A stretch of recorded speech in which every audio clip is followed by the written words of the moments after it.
It's going to be hard, but first of all, let's start with what is our strategy as a union for the future of the Postal Service. Obviously, the value that we provide as a uniform letter carrier in every community, there's a value there.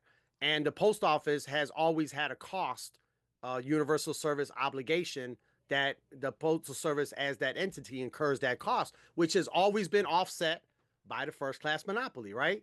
You get the first class monopoly, nobody else has access to the mailbox. If you wanted to send a letter, there's a minimal charge you have to pay because United States Postal Service has a monopoly on first class letters. So, but that's always been the balance, and that has allowed us to become this great service to the American people that they don't pay for, right?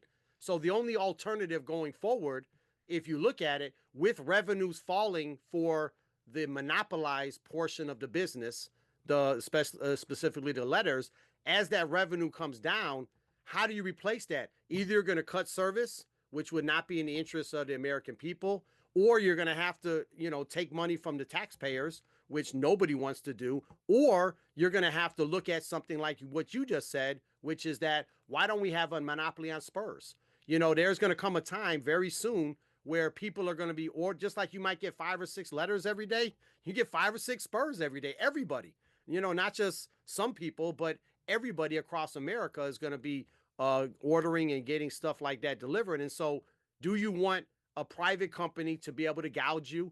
Do you want a private company like Amazon or whoever to pick and choose where they're going to provide that service, where they're going to deliver, where they're not going to deliver? Do you want a private company being forced to make those deliveries in places that are not secure, that don't have an actual mailbox receptacle to receive those items? Or do you want the United States Postal Service to do that, delivered by a uniform letter carrier that you know and you trust, and the rates will be low for everybody? I think we need to push in that direction and come up with a plan and start, getting the Congress people on our side. It's like I say, it's not going to be easy, but if we just sit back and do nothing, we're gonna have a tough future in front of us.